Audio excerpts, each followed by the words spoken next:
So how then do we move horizons? This is essentially like the world's most simplest way of saying we're setting internal goals with ourselves to continue us moving forward in the face of adversity. Let's chat about when things don't go as planned, when you're a little bit uncertain or unsure how things are going to fare. Welcome to the Jasmine Star Show. We're going to have a flash fire session. Now, I have to tell you, I landed in Houston, Texas for a conference, and my intention and my goal was to go and show support for my friend, Dr. Gabrielle Lyon. I said, I'm going to go to this event to show that I am here for her and I'm supporting her big vision. Lo and behold, my mind is blown by her guest speakers and the people who took the stage, and I am sitting there and I am learning under the master blaster from Lancaster. I didn't even know this man existed. His name is Rich Diviney. And he walked onto the stage, and what I started asking myself is in response to questions he was asking. He had said, what happens when things go wrong? And I immediately started thinking about in the past when things had not gone as I expected. And then it got everybody's attention in the room when he said, what happens when the blip hits the fan? Then what? And I was like, okay, Rich did not come to play. So he is an author. He is a leadership expert. He is a former Navy SEAL, and you can find this information on theattributes.com. Now, I went on a deep dive of this guy because I walked away having a clear set of actions that I needed to take as a leader, and I'm going to be sharing what I learned with you. So he stood on the stage and he asked a very straightforward question. What is fear? What is fear? And he said, fear is the combination of uncertainty and anxiety. When you feel fear, you are uncertain and you are anxious. And he had said that what we want in our lives is predictability. We want things to go as planned. And so he calls this the predictability paradigm. We crave predictability, and then we expect, based on evidence of the otherwise, that it's going to go as planned. And it hardly ever does. He had said the only thing we can be certain about is uncertainty. And he said, if the vast majority of our life is going to be uncertain and unpredictable, how can we choose flow? How can we move through it? So he sat in front of us and said, I'm going to propose to you how we might master uncertainty. So I said, okay. And he said he's going to do this in 3 ways. And these are the 3 ways I'm sharing with you here today. We're going to master uncertainty by, number 1, moving horizons. So he had explained that we as humans are driven by our nervous system. So in fear, our limbic system, this is what he calls like the lizard brain, our limbic system takes over. So it impedes us from thinking clearly, from thinking rationally, and we make poor decisions. That is the limbic system taking over. But he says like we need to be very conscious that our frontal lobe is going to help us think and take control. And so him being a former Navy SEAL and trained the best of the best had said that Navy SEALs are honing in that frontal lobe concentration, that the only thing that a Navy SEAL can expect all the time is uncertainty. So how do they stay in control? They focus on the frontal lobe and they think rationally through this. And so if we want to understand what it means to set horizons, to actually follow through and say, how do we can control our emotions? What are the things that we're doing? So he breaks it down in 3 simple ways. Number 1, duration. What is the length of time I need to be focused here on my frontal lobe and focused on what is at the task at hand? Number 2 is the pathway. What is the direction of the result of the outcome? Can I move in the direction of the result I want? Can I move in the direction of the outcome? And then the 3rd and final piece is the outcome itself. What is the desired result? So he says that when you are in a state of uncertainty, when you're feeling fearful, we can control a few things. We can pick the duration. How long do we suspect this to be? And what is the pathway out? And what is the outcome I want? So the less understanding that we have of duration, pathway, and outcome, the less we understand it, the more we experience fear. And he gave an example of during the pandemic of 2020.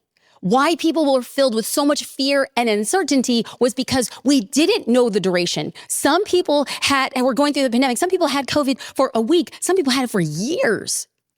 That there wasn't a clear pathway. Like, did we have medications? Did vaccines work? Did they not work? What the heck is going on? And we didn't have an outcome. Some people were dying and some people weren't. It was all of these things of uncertainty that drove the fear. Now, when you compare the pandemic to the common cold, well, the duration of a common cold, well, we know it's about 5 to 7 days. We know the pathway is most of us heal at like chicken noodle soup, a little bit of meds, and then you're on your way. And the outcome is from the common cold, most of us are feeling better.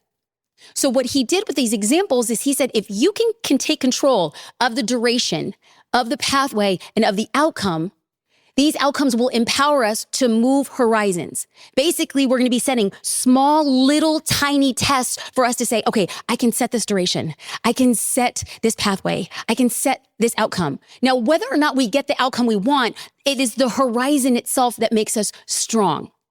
So how then do we move horizons? This is essentially like the world's most simplest way of saying we're setting internal goals with ourselves to continue us moving forward in the face of adversity. We're going to ask ourselves how we're going to move horizons is number one, we're going to observe and ask questions. What do I know about this situation? What can I control about this situation? There will be things you don't know, and there will be things you can't control. But all we're saying is in the positive mindset of what do I know and what can I control? The second question we're going to be asking ourselves in the face of uncertainty is, okay, I'm going to pick a horizon. I'm going to pick this micro goal for myself, and I'm going to create a DPO. I'm going to create a duration pathway outcome, and I'm going to take control of it because I'm going to control what I can control. Number three, we're going to act. We're going to execute on our DPO. We're going to execute on the duration. If it's a 30-day or a 90-day duration, I'm just going to sit with this and I'm going to focus on this. I'm going to stick with our pathway and I am going to get the outcome. Even if it's outcome I don't expect or I don't want, I got it because I stuck with it. And the fourth step is to register a reward, to take time to simply say, I executed, I acted, and I got to where I want to go. This tiny little micro step. Even if the outcome wasn't what you desired, you're making sure you're saying, I did what I set out to do. The brain does well with rewards. So let's break this down in a personal example for myself, how we were moving horizons. Well, we had a marketing promotion.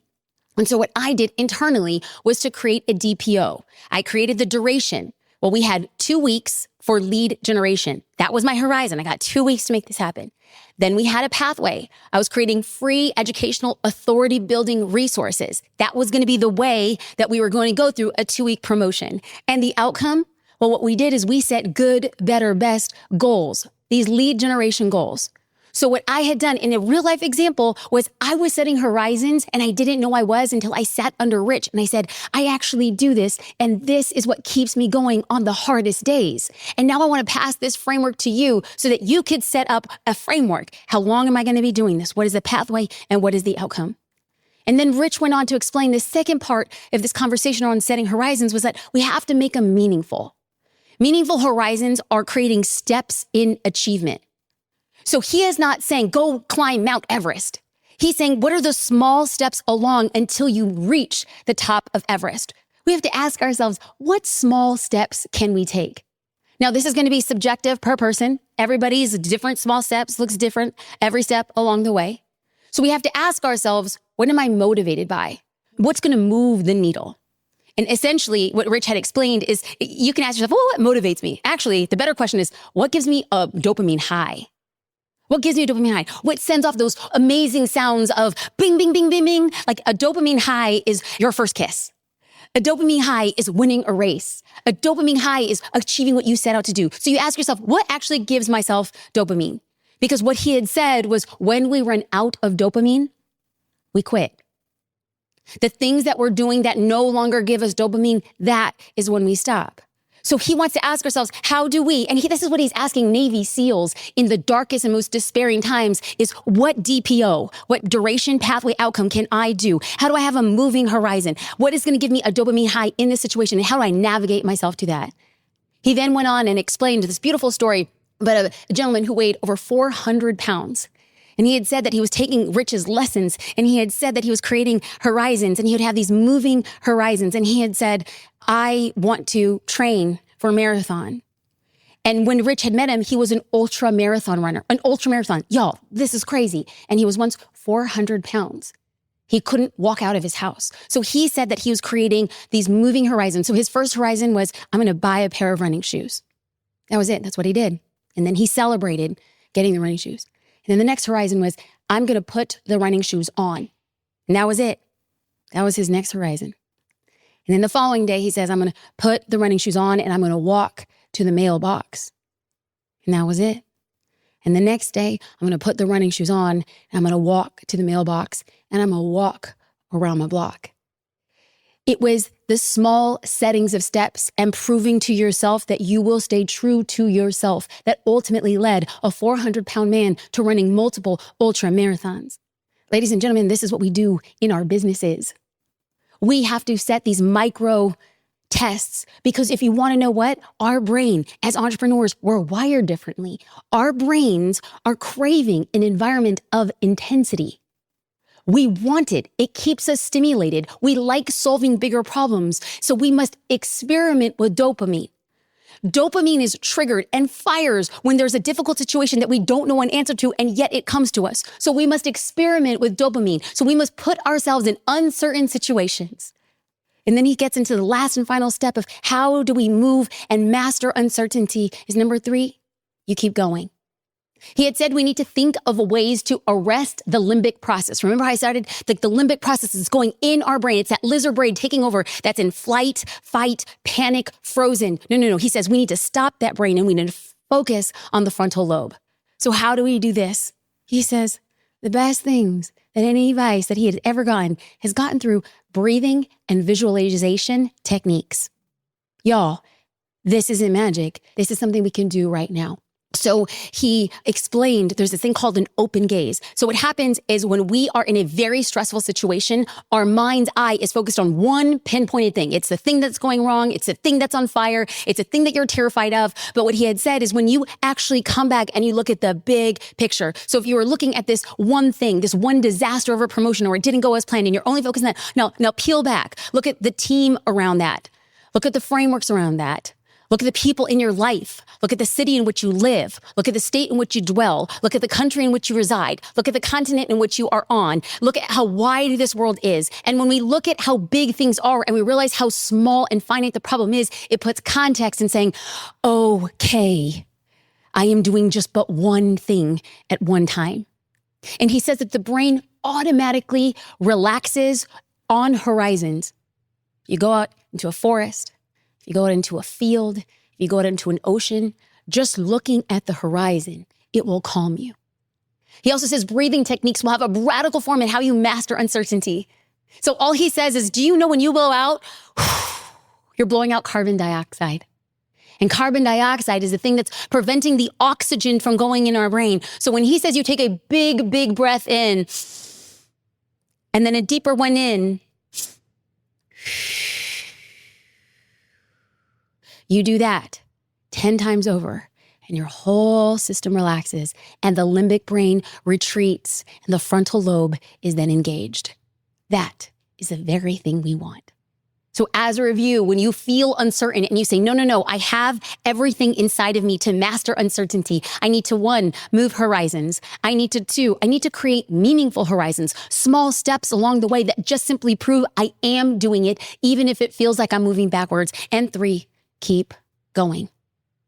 I sat in the back of this conference room in Houston, Texas, and I was taking copious notes. And I thought to myself, what have I done in the past? Does it mirror this? How can I get better now that I know this? And I'm telling you, the minute I heard this, my life has changed and I wanted to share it with you because we can't go back and be the same people with our lives dictated by uncertainty, by quitting too soon after we tried something. And then as I was sitting there, Rich said the following. He said, all growth happens outside of your comfort zone. You must choose things that make you uncomfortable. The past is history and the future is fiction. Choose your fiction carefully. Let go of what you can't control. Anxiety is simply holding on to what you can't control. So let go. My question to you, ladies and gentlemen, is what are you letting go of control today? I created this podcast because I want to remind you that we can only control the effort. We cannot control the outcome. So what will you let go of today? You can find me on all social media platforms at Jasmine Star. And if you happen to be watching this on YouTube, shout out. Thank you. I would love to meet you in the comments. I hope you have a beautiful day.